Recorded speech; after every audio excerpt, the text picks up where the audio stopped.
morning. Good morning. So nice to see such a great turnout here this morning for our keynote. And we are very privileged to have a wonderful speaker who's come all the way from Washington to be with us today. And her name is Dr. Jana Martin. Dr. Martin received her PhD in clinical psychology from the University of Mississippi and completed a child specialty internship at Duke University at the Medical Center. She has been a part of APA's public education campaign for over 15 years, serving as coordinator for California, contributing to the content of developed material, participating in media interviews, and developing a partnership between APA Division 42 and the National Y. For her, making public education presentations in her community played a significant role in establishing her successful independent practice by facilitating relationships with other professionals, by raising awareness of psychological services she could provide, and by demonstrating her commitment to helping her community as a volunteer. She is the recipient of an APA Presidential Citation for exemplary work as a modern-day practitioner and doing that with being a public education advocate. In 2010, she became the Chief Executive Officer of the APA Insurance Trust. Dr. Martin brings to the trust a strong background in executive management and governance, acquired through her experience in independent practice, leadership roles in behavioral health settings, and comprehensive study of insurance solutions for psychologists. She is a great person to be at the helm of the trust, insurance, and risk management programs. So it's my great pleasure to introduce Dr. Jana Martin.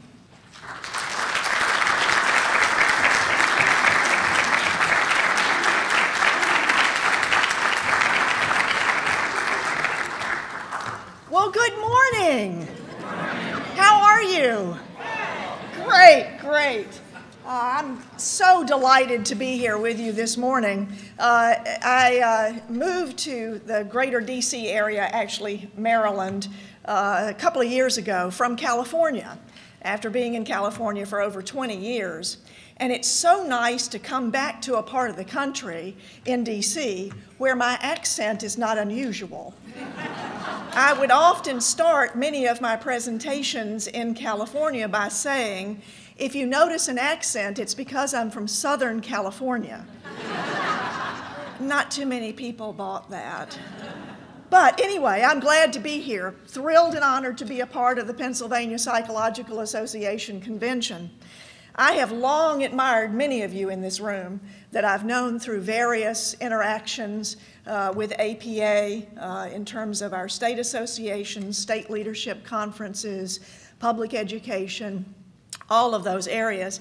And if you don't know already, the Pennsylvania Psychological Association, within the circle of the public education campaign and program of APA, is renowned. The PPA, PEC program, did you get all those letters? Okay, PPA is you, PEC is Public Education Campaign, is highly regarded and often emulated. You all do so much stuff. Here's just a brief sample of all of the things that you have done just in a short period. Oh, this is just 1 year. I don't have enough slides or enough time to show you all the things that you really do. You are very fortunate to have as one of your representatives of public education, Dr. David Palmater, who is the Public Education Campaign Coordinator for Pennsylvania.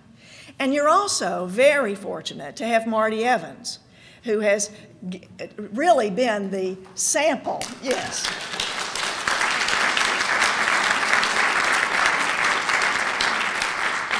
There are a few of us who have been with the public education campaign from the beginning. There aren't many of us left, and Marty is one of them. And I will tell you that for the first couple of years, several of my colleagues with other states thought she was a psychologist. that is what a superb job she has done to represent you, so especially in the field of public education. So she's a very, very good example for you.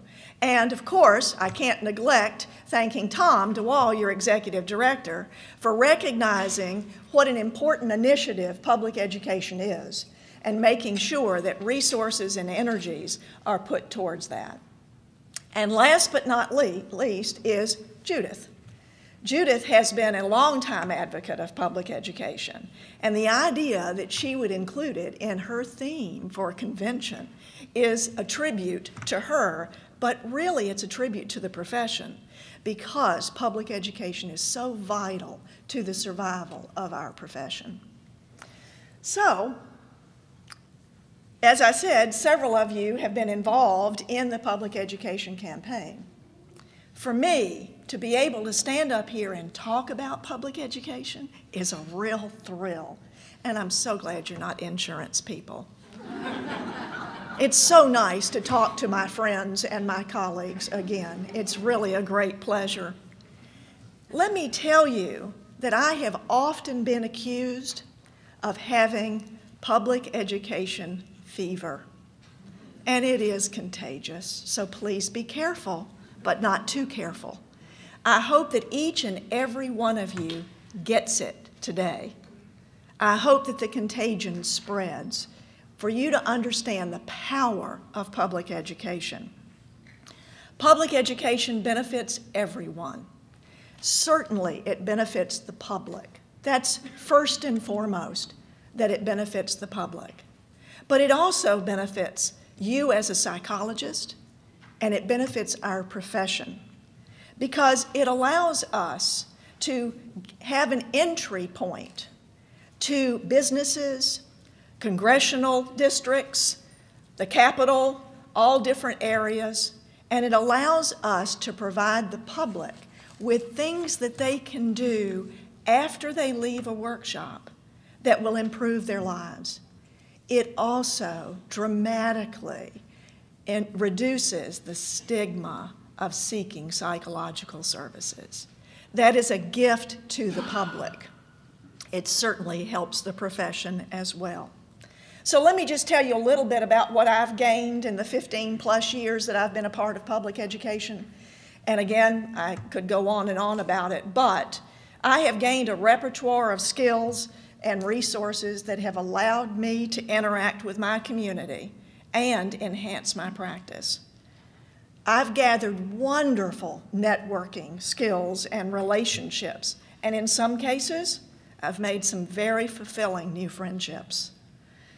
I've had opportunities to be a spokesperson locally and nationally, newspapers, radio, television, to talk about what I love, and that's psychology, and to help other people see how it can impact their lives. Additionally, using public education facilitated for me the development of collaborative relationships with physicians of all kinds, internal medicine, gynecologists, you name it. It helped me to establish collaborative relationships with all of those.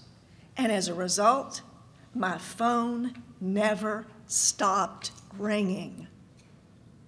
This is a wonderful gift that APA has given us as practitioners, and I hope you'll take advantage of it. So what I'm going to do today is talk to you about the mission of APA's Public Education Campaign Program. I'm going to talk about some of the messages of the programs that have been developed and that are still available. And hopefully, I'm going to provide you with a map on how to get from where you are right now to a place where you're able to use public education, see how you can use public education in order to benefit the public and your practice. I think it's really very valuable. So let's start by looking at some of the history. Now, my slides, there's a test. My slides are going to match your slides on your handout for the most part. So I'm going to be watching to see who's paying attention. The slides that are not in there will be self-explanatory, and I think you'll be fine not having them. So in 1996, APA was tasked by the Council of Representatives of APA to find a way to have some kind of educational program that educated the public about the value of psychological services and to elevate psychology's visibility. Now, they conducted focus groups in various parts of the country as well as with psychologists as well as with the public. That's actually how I got involved with the public education campaign. I was in one of the first focus groups as a psychologist, asked to give some input on some potential pieces of information. Little did I know that that was going to be the beginning of a wonderful adventure for me.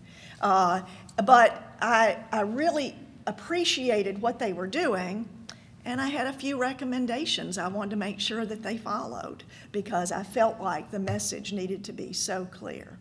So that's where I first started.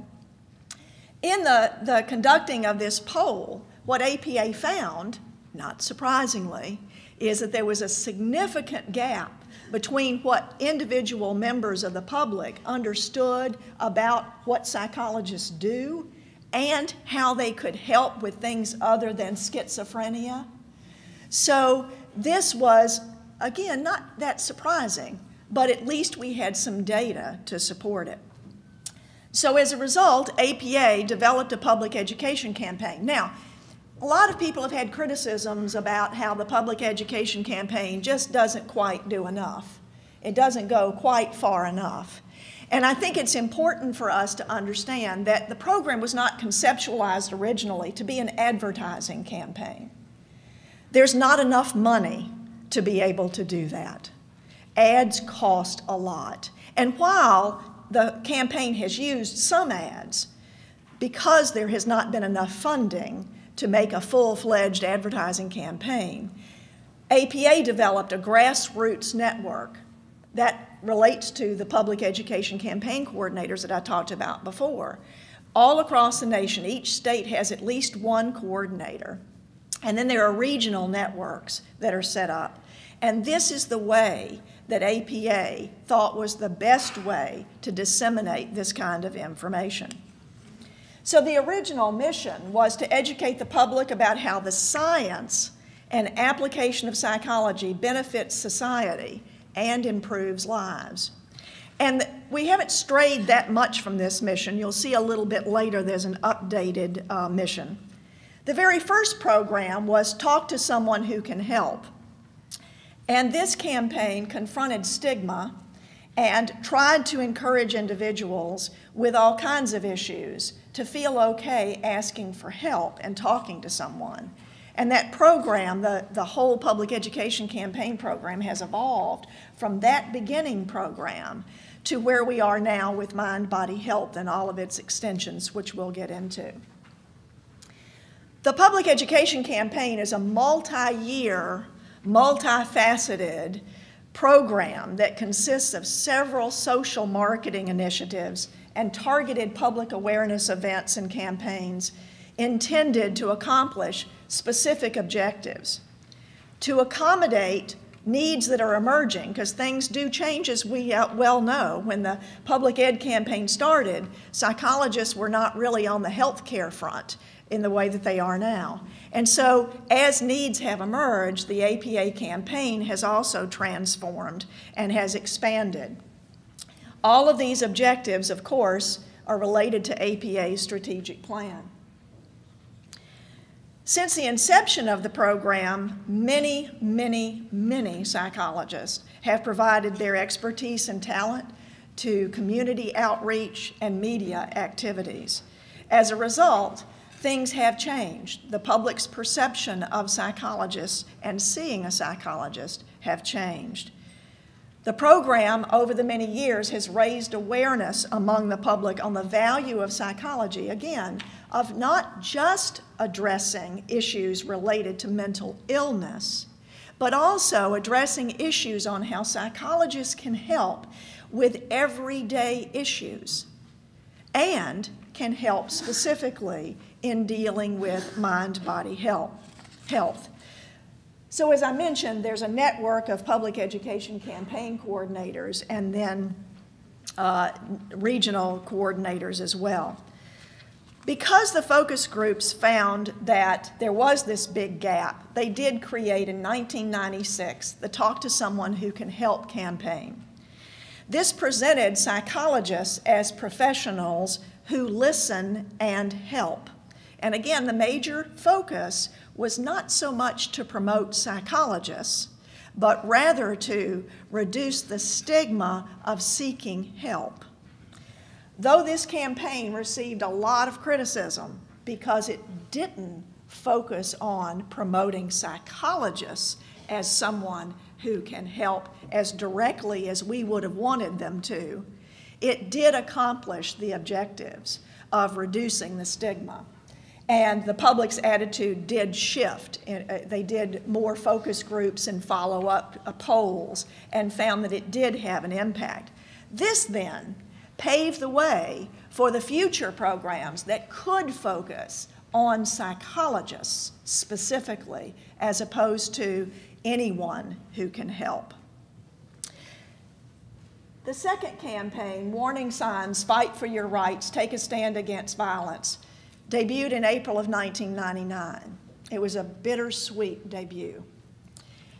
We had worked on this campaign for over a year. We had planned, created what we thought was best. We planned a debut in Los Angeles in April of 1999. 4 days after Columbine. Now, of course, we didn't know Columbine was going to happen. The timing was bittersweet. I was fortunate to be a part of that kickoff in Los Angeles. We had over 300 teens and parents who, because of Columbine, walked in very frightened, very concerned about the world that they were living in. The Warning Signs campaign, the messages we'll look at in just a minute, then at this campaign, at this kickoff, was something that the media, parents, and teens were ready to hear. And I can tell you, it was a very meaningful and touching conference to be a part of. And we saw teens walk out of that auditorium feeling empowered, feeling like there were some answers, there was something that they could do. So, again, the timing was very touchy, but it really was a very valuable presentation and follow-up in the aftermath of Columbine. One of the things about this program is that the APA, which believes as a part of its strategy that partnerships and networking are really good, partnered with MTV on this program. And that facilitated the distribution of the information. And there were videos as well as handouts. So it was a very valuable use of resources that allowed us to communicate this message to groups of kids that we would not have access to otherwise. So the kids who attended this meeting, as well as the parents, to kind of refer to your theme today, were able to actually move forward because of this public education campaign, as were the therapists that were able to go into the communities after this and use it to help. Here are some of the messages of that campaign. I won't go over all of them, but I will tell you that one of the main messages that we hit on, that we felt really resonated with most of the kids and parents, was that violence is a learned behavior and it can be changed. That's a very powerful message. We also communicated to them about how to recognize warning signs in others. And we talked, the video didn't just talk about violence against others, it also talked about violence against self. And we focused on a young teenage couple in Georgia who had a suicide pact and killed themselves in the bathroom of their school. So we talked about areas like that and how kids could help. So these were the messages. The next campaign was another campaign that was tied, unfortunately, in some ways, to another tragedy, 9/11. The difference was that this program was created because of 9/11. And this program had several iterations because resilience is an important topic. I have to digress for just a minute and tell you, Marty, I don't know if you'll remember this or not, but when we were first talking about the resilience program, the PECs were all together. I think, David, this was before you were with us. And one of the psychologists in the group said, you know, I think there's going to be one problem we're going to have with this campaign. He said, I was sharing it with the idea with one of my colleagues, and the colleague said, well, I think resilience is important. Well, it took us all months to not say resilience. You know, once you get that in your head, it's kind of like the It's a Small World song, you know, it just kind of goes on. Now you all are going to be, I know, I'm sorry. So resilience is a broad-based term, and it really is a very vital, important focus for this campaign. So we had several iterations, as you can see. I'll talk a little bit about some of those in a minute. One of the iterations was, and another partnership, was with Time Magazine. We developed a Time for Kids that's a little, do you remember weekly readers and newspapers that we used to have in school? I'm dating myself, I understand. It was a 4-page color brochure or newspaper that talked about building resilience in children bouncing back from tragedies. And so that was a great partnership, and it was disseminated through schools by Time Magazine. Didn't cost psychologists or APA anything except their production. So that was one of the iterations that I think was very popular. Oh, sorry, I don't know who did this. I made these slides, but I know I didn't make them spin like that. So, but anyway, it made sure you were paying attention, right? So the Road to Resilience campaign also had a partnership with Discovery Health Channel, not just Time Magazine. And that was very, very helpful as well. And the focus was on making sure that people understood that they could become more resilient, and that could help them inoculate themselves in some ways for future trauma, as well as to help them bounce back from things that might be stressful to them or traumatic for them. So here are some of the messages, and again, the highlights that I'm going to hit for you are that resilience is ordinary, not extraordinary. Everybody can have it. And you can build on it, you can strengthen it. And so those were some of the main messages. And as a result, we also developed 10 ways to build resilience. And these 10 ways are in a brochure that we use to hand out to people in the audience, as well as focus on in the workshops. And the thing that I love about all of these programs, but especially the resilience and later the mind-body program, is you can do a workshop on building resilience, and you hand out the brochure, and based on the brochure and what you talk about, people can start making changes in their lives on the way to their cars. It is truly giving psychology away. It is showing that psychology is palatable, understandable, useful, and that psychologists are concerned about the public and how we want the public to have better lives. Very valuable. And I don't think I've mentioned yet that as a participant in public education efforts, these materials are free. Did you get that? They're free. So make sure you talk with David about how you can get your hands on some of this stuff. Some of it is, of course, downloadable. And so all of this is accessible to all psychologists. And then here are the rest of the 10 in case some of you thought I couldn't count. Here are the rest of them, of the messages. Then to meet the needs of soldiers returning home and the families to whom they were returning, we adapted resilience to in a time of war to deal with the unique needs that families were facing when military personnel were returning to home. So we adapted the message of resilience to those specific needs. And here are some of the things that we focused on, as well as inserting a little bit of information about stress management and what not to do when you come home, such as don't put off solving problems, don't seek solace in drugs or alcohol. Recognize that family readjustment problems are normal.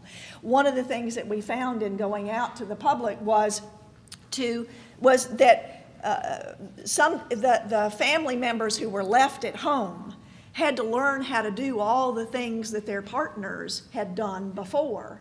And when the partners returned, there was a little bit of territoriality and a little bit of family dynamic change that people were not prepared for. And so this campaign helped people be aware of that and also gave them tools and skills so that they could be better prepared to do that. So after these first initial campaigns, the practice directorate decided that it needed to look at maybe a shift, maybe what else is out there, what else is something that we can help with. And so what they decided to do was to focus on a new direction, and that's the Mind-Body Health campaign, which is still one of the major current campaigns. One of the things that this campaign was able to do was to carry the theme of talk to someone who can help, but to really laser in on talk to a psychologist.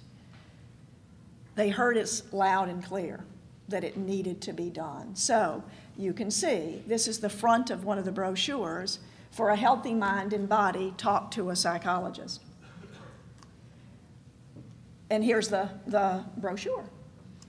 The mission of this program is to educate the public about the connection between the psychological and the physical, but also, very importantly, to demonstrate that psychologists are the best trained professionals to help people with physical difficulties, to help them see the link between their lifestyles and their choices and their health.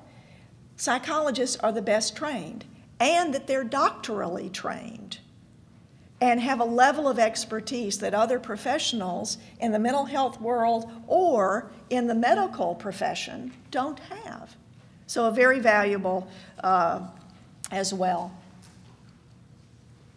The goal was to encourage the public to seek professional support from a psychologist in order to manage their mind-body health. So then we looked at the critical value that psychologists play in helping educate people about stress and how stress affects their physical health, and how there are some fairly simple things in some areas that you can change in order to improve your health, your physical health, certainly your mental health, and or prevent future problems. So again, you can see the value to the public. And because public education campaign coordinators as well as psychologists that are involved in public education present all of this for free, we are doing the public a service. Very valuable. This program was targeted towards women, families, and primary health care providers, because research had shown that those are the key people who then take the message back to the public in their interactions with others and in their work. And as I said, it focuses on psychologists being the ones who can help you remove barriers that may interfere with your having a healthy lifestyle, not just good mental health. This is a particularly important message right now as we debate on the healthcare front what role psychologists can play, should play, and deserve to play. Very important. So this is a very vital campaign, even though it's been around for a while. It's a multifaceted approach. We use online marketing. There are brochures, workshops, media interviews, all kinds of, however we can get the message out is what we use. Now, because research has shown there is such a big gap between what people understand, or the public generally understood, is the relationship between stress and their physical health, there was an emphasis on helping people understand that connection. We still are aware that there's a lot of stigma in seeking psychological services, and so the campaign is focused on helping with that as well. Since the beginning of all of these campaigns, but certainly the Mind Body Health campaign, we've seen a lot of changes. Again, this is data from polls and focus groups that are ongoing, that people are beginning to get it in terms of their behaviors, lifestyle choices really do have an impact on their health, and that they can be in control. They don't have to be victims of disease. There are lots of things that they can do to prevent becoming ill. When you look at the fact that cardiovascular disease is the leading killer in the United States for people and is projected to cost over $300 billion, and you look at the fact that we've got at least 24 million adults suffering from diabetes, clearly the message that psychologists can bring and the services that they can provide to the public are needed to help them manage their physical and mental health better. Here are some of the messages. The campaign started in 2005, but as I mentioned, it's still ongoing and has been modified, certainly. And again, true to form in terms of looking at partnerships and the value of partnerships. The partner in this, one of the partners in this campaign is the YUSA. This was an initiative that began with Division 42 of APA, which is the Division of Independent Practice. And this partnership has helped psychologists have places to go to present workshops. I know Judith and David both have presented in the Ys. A lot of the rest of you have as well. It allows, oh, sorry, I forgot about that slide. I'll come back to that. It allows us to have a venue to present these workshops, and I'll talk a little bit more about that in a minute. One of the things that came out of the Mind Body Health campaign was developing a guide to cultural awareness. Very needed, very important. When you talk to anybody about anything in their lives, as we know as psychologists, it's important to appreciate and understand their cultural background. When you start talking to people about their eating habits, their life habits, it's certainly important as well in that environment. And so APA developed a guide to cultural awareness, which has been very helpful. So here are some of the messages. Again, stress is a serious health problem. Help is available, and that psychologists are the best trained.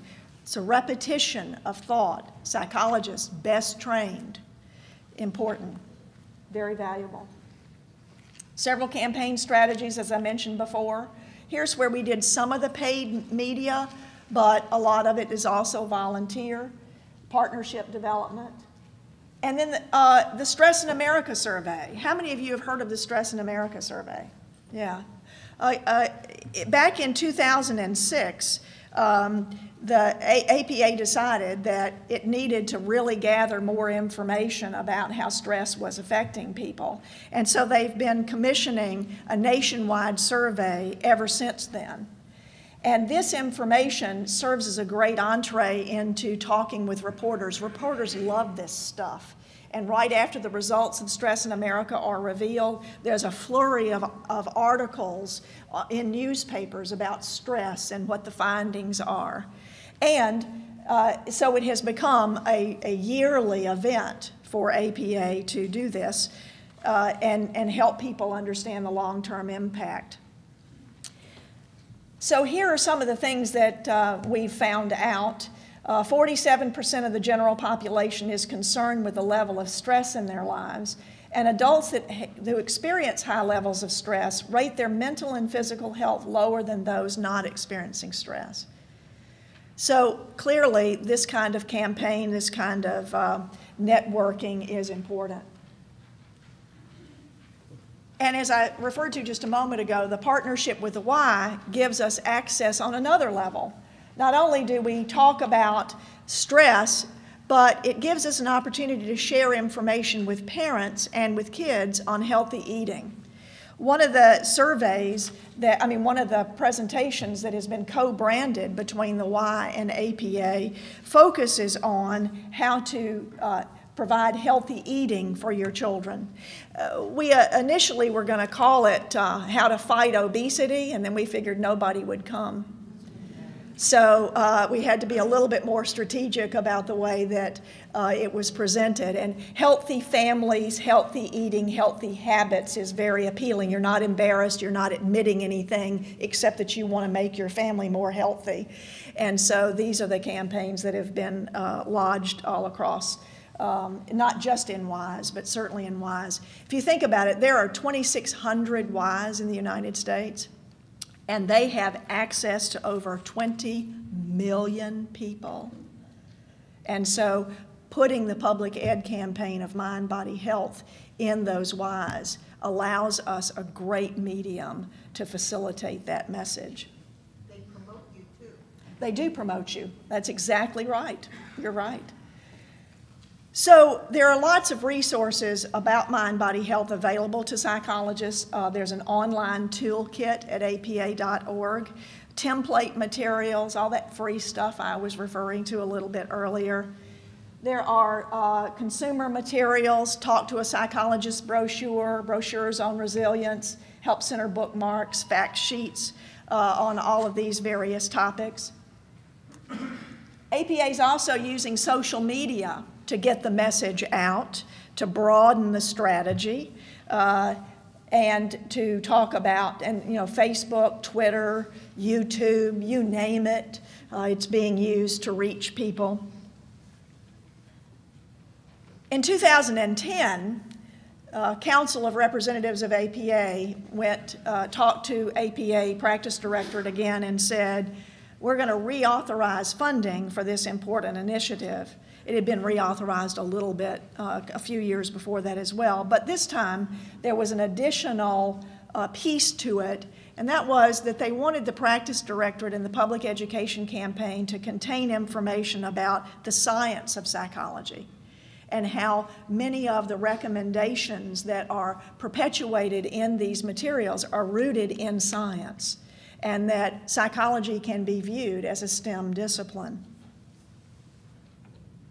So APA continues to use the Mind-Body Initiative, as I mentioned, and to talk about the science base of psychology and the various roles, and how psychology can inform healthcare practice. I mentioned a little while ago that my using public education, my experience with it, allowed me to develop collaborative relationships with all kinds of professionals. And I can't tell you how valuable that was to me. I was able to network with these other professionals who then invited me to do training workshops for them. Some of them were a part of the public ed campaign, some of them were not. Some of them were paid gigs. So that was very valuable. I frequently trained, one of my areas was dentistry, and I frequently trained dentists and their staffs on how to deal with difficult parents, arguing over bills, arguing over care and attention, but also how to help them reduce the anxiety of children who were sitting in their chairs so that they were able to have better outcomes because the kid wouldn't be squiggling so much in the chair or crying or upset, and the parent wouldn't be upset as well. I also was able to interface with gynecologists and obstetricians, and many times would be in surgical rooms trying to calm family members down as well as doing pre-op sessions with patients who were very frightened about what it is they were doing. All of that started with my doing a public education workshop for free. All of it started that way, and then it just built and grew. And the colleagues that I worked with in other professions were surprised, unfortunately, but also fortunately, about how much psychologists knew about healthcare. And I think that if we want to be a part of the moving forward of the profession, we need to continue to heighten how much psychologists can inform the healthcare agenda. That's very valuable, and this campaign can help you do that. So again, the new campaign, Science in Action, talks about the research underpinnings of psychology, trying to help increase the understanding of psychology as a behavioral science, and raise awareness, as I said, of psychology as a core science and discipline. Now, let's shift for just a minute. Are you with me so far? Do any of you feel warm? You starting to get a fever? Yeah? All right, good. I hope you're just sick as a dog when I'm done. I can help with that. So now let's shift for a minute. Now that I've kind of given you the mission and the messages of some of these programs, let me share with you a couple of ways that you can actually use this. And again, because PPA is way ahead of the game, some of you have already started doing this, but for those of you who haven't, I want you to see how these things can be used. I want to talk first about moving forward with your advocacy efforts with public education. There are lots of different ways that you can use public education materials in order to create more valuable relationships with your elected officials. Community forums are a great idea. A lot of times politicians, when they come back to their home districts, have coffee clatches or they meet in the community. What a great thing to do, to partner with them, to say, I can do for free for you and your constituents a public forum. I can do a community forum. I can do a workshop on any number of things. The mind-body health, which is the more popular one, youth violence. I can talk about resilience. There are lots of things that I can do. And you can sponsor this, not meaning that there's an exchange of money, but it can be what you have chosen to provide your community with. These are very popular if you can get your foot in the door. Also, consider coordinating with agencies on their special events because that gets the attention of elected officials. It's like, oh, there's this hospital in my district that's doing a mind-body health fair or a forum. That's great. Maybe I can put my name with that, especially if the elected official has an interest in health issues. And right now, it's pretty much on the agenda for everybody. So it's a great way. So you also want to think about natural gathering places and partnerships where you can recommend to elected officials that they consider using these kinds of things. Offer to lead or moderate panels on any of these topics. One that was very popular with my elected officials in California was youth violence. LA, as you know, is home to some very big rival gangs. Not that there aren't gangs everywhere, but LA has a lot of focus on youth violence. And so when I approached one of my elected officials and said, hey, you know, I noticed that one of your speeches not too long ago talked about youth violence. Let me tell you what I can do. Let me tell you how we can partner, and I'll provide this service for you, and you can, your constituents will benefit. It's a very, very useful strategy that they enjoy very much. And you can see, as I said, PPA is already doing this kind of stuff. So if you didn't know that PPA was doing this and it's something that you're interested in, talk to David, talk to Tom, talk to Marty, and see where you can join in with advocacy efforts. Here are some other things that you can offer to do. You can offer to host booths at these health fairs or the community events. A lot of the elected officials have websites or blogs or newsletters.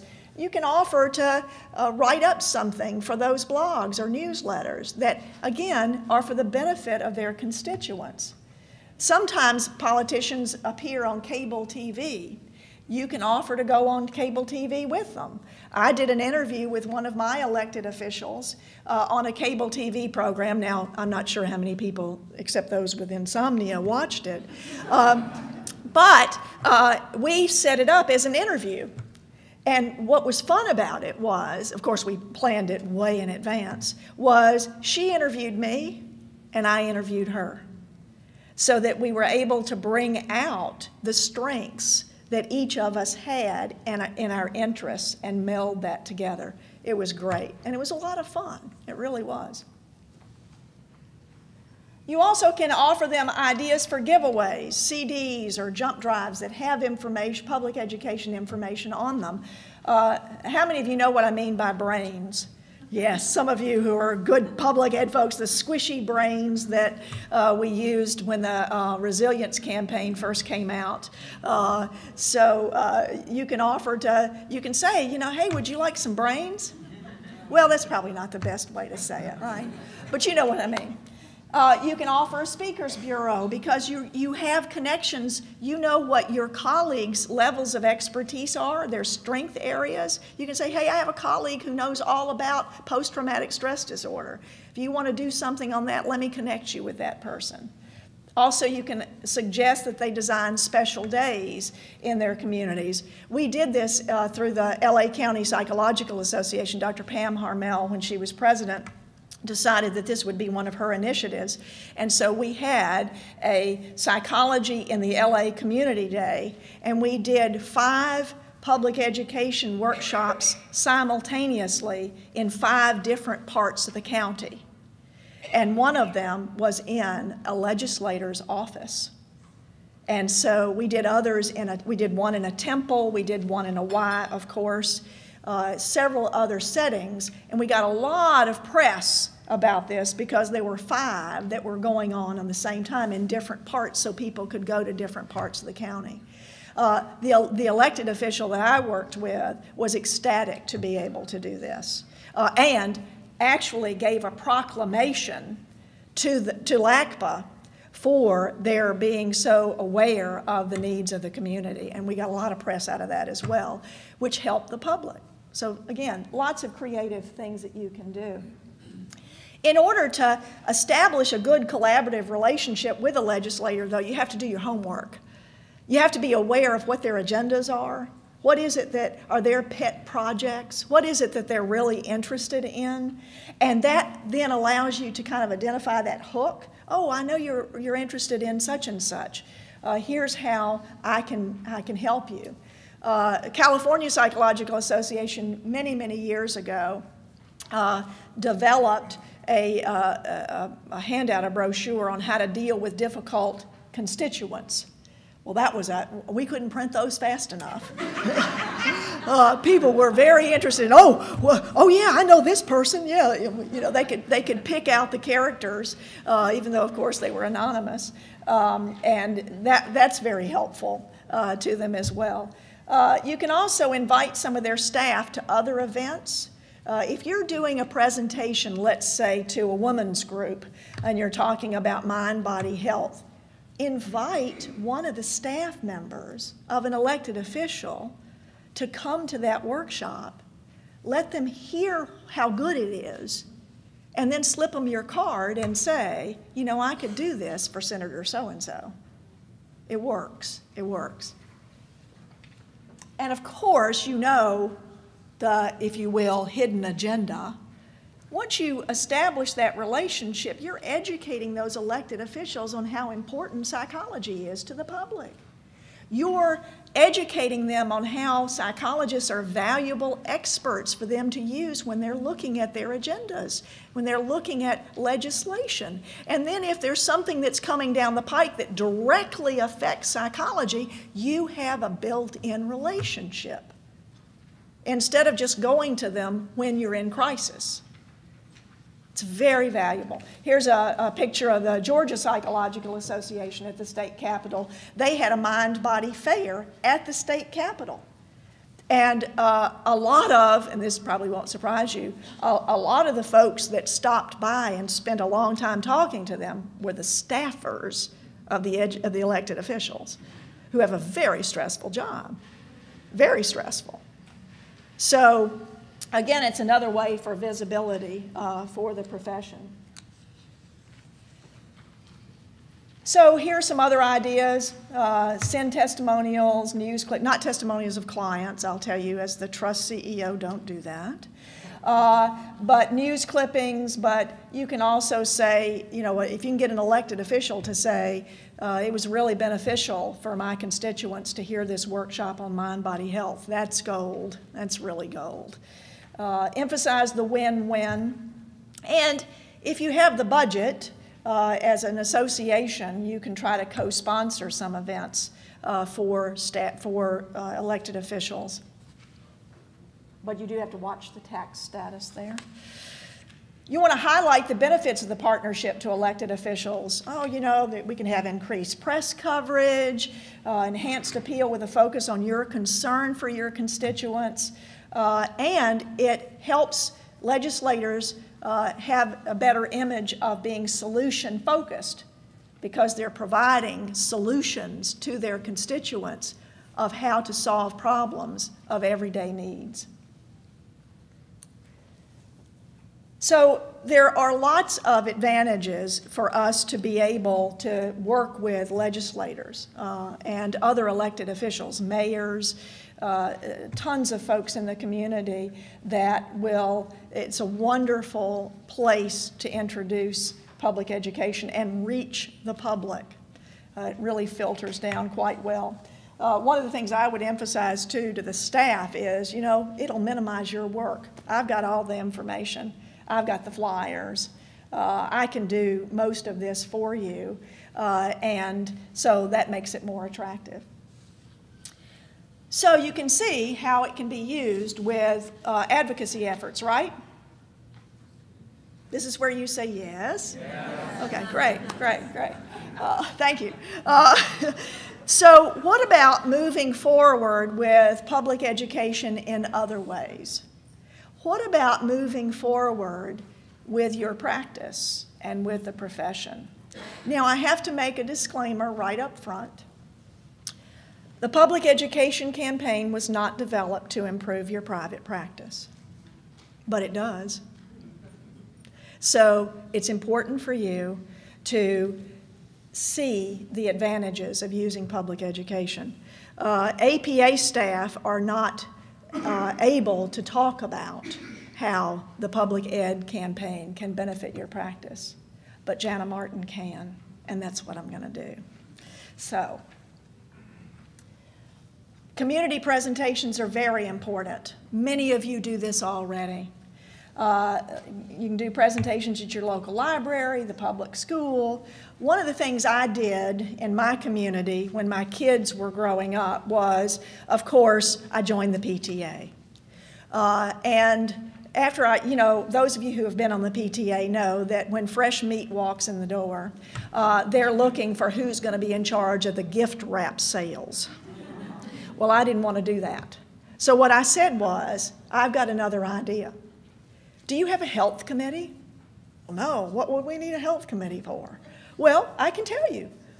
Let me be the chair of the health committee for your school, and I will do free parenting workshops for the school, for the parents, or I'll do free health screenings, depression day screenings, whatever. And so they said, well, that sounds kind of odd, but okay. And I did. And I did it for 12 years. The room was packed, and the school loved it. The school got recognized by the school district as being community aware. I got a lot of attention and a lot of referrals as a result. Of course, I had to be careful not to take any referrals from people who might be parents of children that were friends with my children. So, you have to kind of be real careful about that. They even, on the website, said, well, why don't we have Dr. Jana's Corner? So every month I would post something on the school website. It's a great way to put yourself out in the community, and it's easy. It's very easy.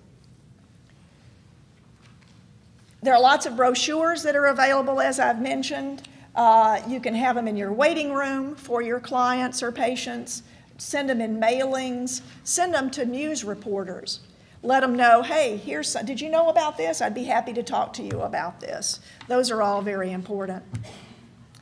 Working with the media, certainly, well, here's information about health fairs. We've kind of already talked about health fairs in terms of dealing with your elected officials, but you can do it in your community as well.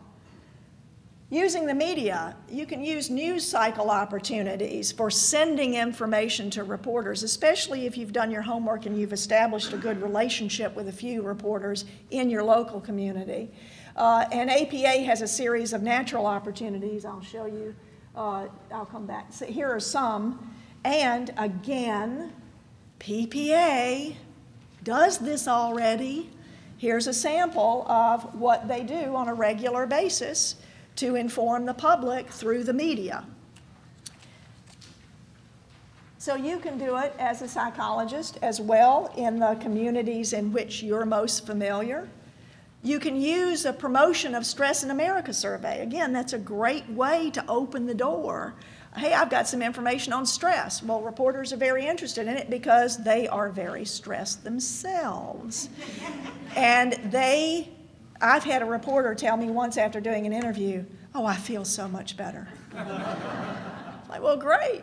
Share it with the public so they can feel better too. So certainly the Stress in America survey can be very useful and very important. You can have regular columns in your neighborhood or city newspaper. Our community has what they call a throwaway paper. A lot of communities have those that you don't pay for, and sometimes you're annoyed that it's in your driveway. But they're hungry for articles, and so that's a good place for you to do it, as well as hospitals, or as I mentioned, the schools. Now, what about belonging to associations? Believe it or not, that's a very important part of helping your practice, because I see associations as idea places. They're resources. And it's important, I'm speaking to the choir, but it's important to be a part of your association because of those resources and that networking. But you can also join other associations that are related perhaps to your niche practice. One of the groups that I joined in my area was a group, the acronym is misleading. It's AMWA, not to be confused with Amway, for those of you who know about the old Amway products. But it's the American Medical Women's Association. And they have chapters throughout the United States. And because I was interested in women professionals in the medical field, the healthcare field, I thought, well, I'm going to try this group out. So I joined, and oh my goodness, what a find that was, both in terms of my having great friends, but the referral network was incredible because there were gastroenterologists, ophthalmologists, dentists, pediatricians, you name it, they belonged to this group.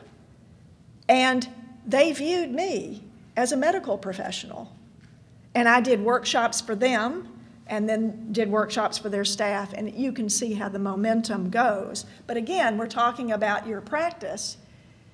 It's a good way for you to develop your niche by joining other professional associations. And then there are community associations. Those are important to belong to too, so that you have a presence in your community and people see you as a volunteer and a vital person in the community. They then will see you as a resource. I did a workshop one time for a school district that was in LA, not where I lived. This is many, many years ago. And it was for teachers, and they were getting continuing ed for it. And I think I did a time management or a stress management workshop, I can't remember.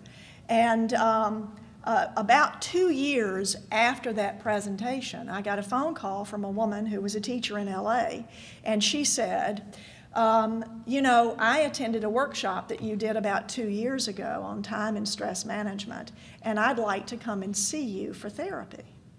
I thought, well, 2 years, wow, that's a long time. I didn't say that to her, but so when she showed up in my office, I said, well, I'm very pleased that you're here, et cetera, and she said, well, I have to tell you that I have a mother who suffers from severe and debilitating mental illness, and my stereotype of psychologists is very negative. And she said, in fact, I really believe that most of you have your three-headed monsters. She said, but when I heard you present and I realized you only had one head and you weren't a monster, I thought, well, if I ever need to talk to somebody, that's who I'm going to go and talk to. And she said, and I haven't needed to until now. She said, but I saved your name and number, and that's why I'm here. 2 years of therapy with that woman. It's great. It's a wonderful, wonderful relationship, therapeutic relationship. All because I was in the community. So, all right, so now how do you get to do this? In terms of, you can't just decide, oh, I'm going to go do a workshop. Well, I guess you could, but it's better if you have a marketing plan. And most psychologists are kind of skittish about marketing. And in fact, Elaine Rodino is here on the front row. She and I have been colleagues for many years in California, and she and two of her colleagues, Sandy Haber and Lipner, I knew her last name, I couldn't remember her first name, wrote a book about not dealing with managed care. And one of the things they said in the book was that psychologists avoid marketing because of unresolved concerns that they have regarding the ethics and professionalism of marketing, and because of the mistaken assumption that marketing is too expensive. Well, that was brilliant, Elaine. And so what they recommended is if you have a strong public service component to your marketing, that resolves that issue. So tailoring a plan that meets your specific needs is very important. And the APA website offers many practice guidelines on how to do a marketing plan, as well as some do's and don'ts. Here are some of those ideas mixed in with Jana's.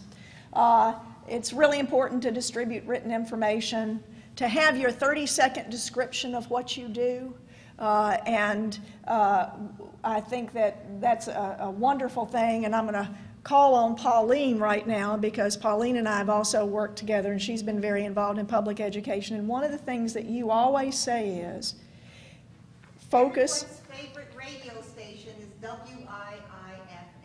What's in it for me? Right, that's right, that's exactly right. And you talk about how it's important to focus on the benefits. On the benefits. That's exactly right. Can I just, Of course, so of course. It's not just like I do psychotherapy and I do cognitive therapy and I'm trained in this. And you look at some of these websites, it's all about me. But people are searching the web for answers to their problems.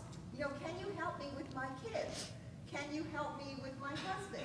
I'm interested in your training and your philosophy of treatment, but only if I believe that you can help me first. Right, that's right. So focusing on the benefits of seeing you is more important than where you went to school. It really is. So a good marketing plan includes those kinds of descriptions. Ensure that what you're offering is valued by your clients. So some of the things, well, I'll tell you what I did. this doesn't mean that it's the only way to do it. It doesn't mean it's the best way to do it. It doesn't mean that it's going to work for you. But I'm on the stage, so I'm going to tell you what I do. When I first moved to California and decided that I was going to have a practice after I had worked at a clinic for a couple of years, I was concerned about how I was going to hang out my shingle and get people to come and see me. And so one of the things that I did once, first of all, when I was looking for office space, was I wanted to make sure that my office space, you know, is easily accessible, blah, blah, blah, blah, blah, and is nice, but not too nice. So what I did was I found an office area that I thought would work for me, but I got in my car and I drove up and down every street that you would pass from the freeway on the way to my office, and I looked at what is there that's around there. And I made notes. Okay, there's a temple, there's a church, there's a daycare center, oh, there's another daycare center. Here's an office building, and let me go look at the directory and let me see what these people do. I've got tax accountants, well, there's some stress. I've got some physicians, there's some interesting, they need support.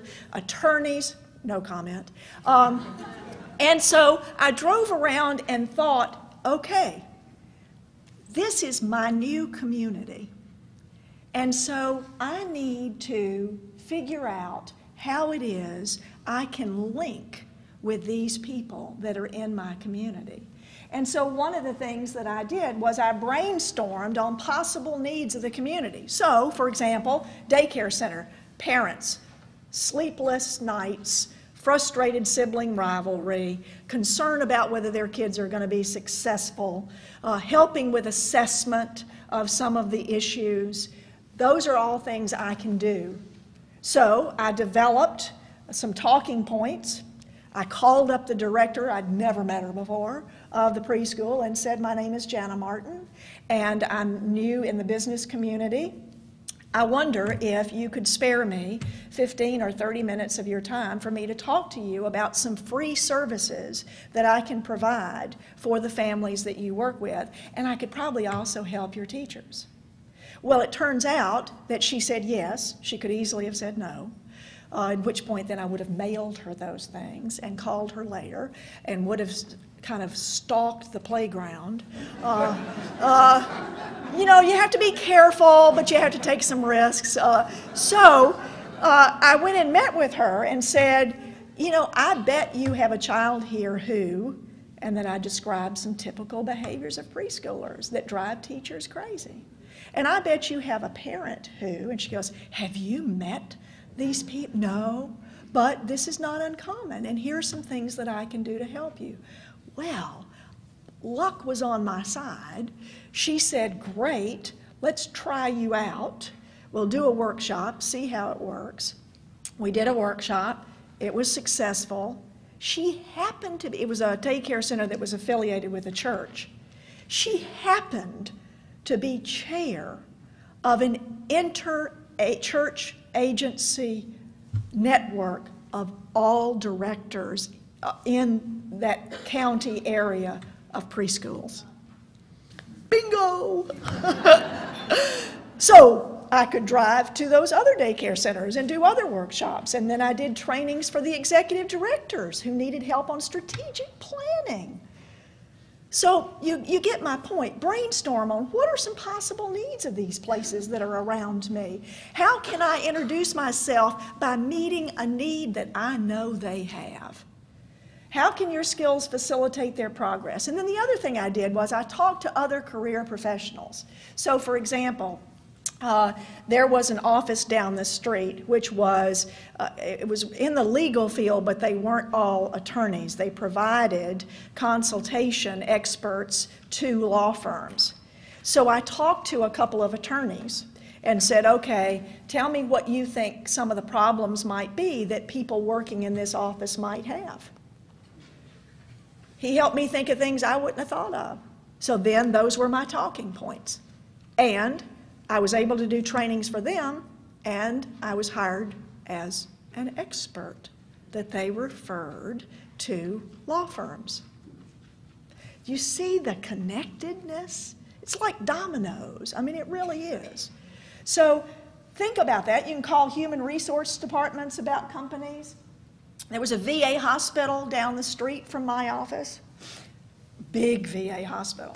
So they had an on-site daycare center. So that was my entree, because my specialty is young children. And so I offered to do a workshop there. And then I said, you know what? Instead of doing the workshop here at the daycare center, you think maybe we could move over to the hospital and do a workshop there and invite the physicians to come and the staff members, the employees? So we initiated a brown bag lunch series that was monthly. We had over 400 people at each of those workshops.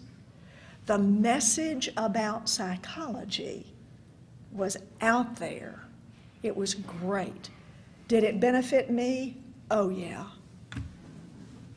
Use your imagination.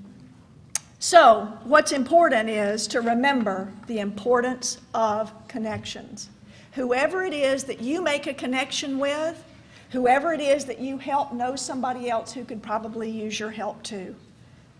Or if you don't have that expertise, as I said earlier, your colleagues have that expertise. My motto has always been, and I think this comes from being raised in the Deep South, my parents taught me, well, their main message was behave. But the meta message was create future opportunities wherever you go. You never know when a connection that you make in your community, where you give your little message about how you can benefit folks, is going to turn into something much more valuable. So you want to create those future opportunities wherever you go. So as we're winding down, is the public education campaign successful overall? Absolutely. Here's a snapshot of some of the outreach. I started talking this morning about the benefits of public education. Jeff Barnett, who many of you know, who's in Maryland, said, what better way to market your practice than by creating goodwill with your local community, developing personal contacts with referral sources who experience your professionalism and value firsthand, and who now see you as a community resource and key contributor to the welfare of the community. Public education has the powerful potential to put psychologists at the forefront of the healthcare agenda, and for us to be recognized not just as healthcare providers, which I know is not appealing to everybody, but as doctors of mental health. Public education can facilitate that. It helps people improve their lives. It mobilizes businesses. But the benefits don't really stop there. Most everybody who's been involved in public education, including me, realize the wonderful experience that you get back so much more than you give. So much more than you give. And I alluded to some of that in the beginning. Service to the public, it's satisfying and stimulating for you as the presenter, allows you to have an identification in the community, increases the visibility of your practice. So, I'm just wondering, how many of you get public education and its benefits? Great. Any of you feeling a little warmer? All right. Well, I want to tell you that you are sitting among several psychologists who are also infected. I just wasn't going to tell you that because I was afraid you'd get up and move. So, these are people who also have public education fever. And they and I hope that we can infect you with this disease so that you will join us in spreading this. You have maps now that will direct you to a destination of assisting the public in having more access to psychologists and to helping them improve their lives on a daily basis. And as I said, you'll get back so much more than you give. Choose to move forward with public education in advocacy, in volunteerism, and in practice. Thank you.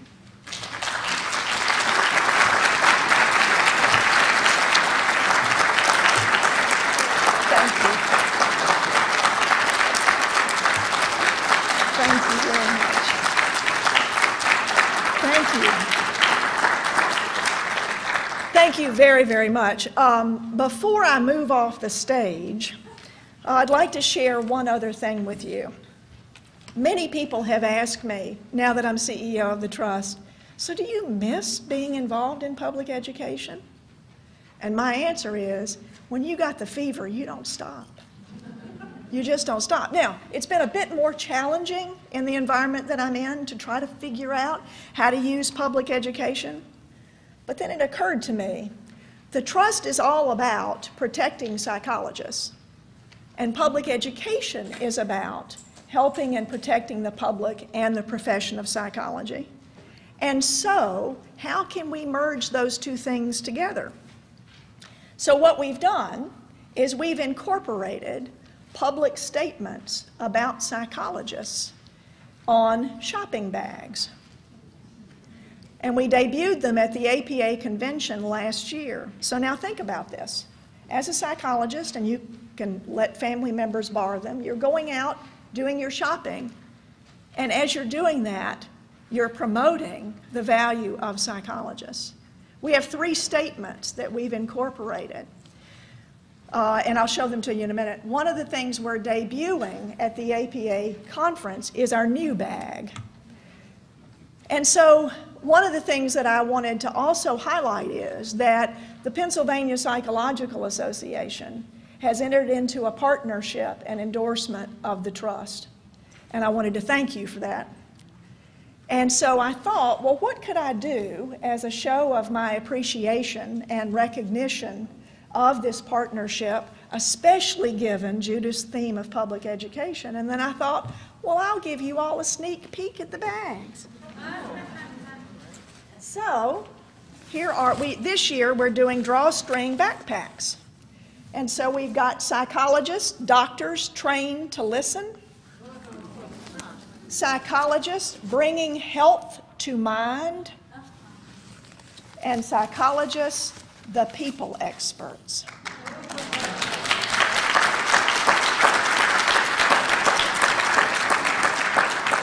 So nobody else is going to have these until convention. But you, if you go to the Trust booth, Megan, our customer service representative, is there, and say, Jana sent me, she'll give you one of these. Just one, yes. I didn't realize how many people you all would have. You grew your numbers. Yes, just one for today. But if you come to convention, I'll give you more. So again, public education can be integrated into anything. If I can get it into insurance, you can get it into your practice and your community. So thank you.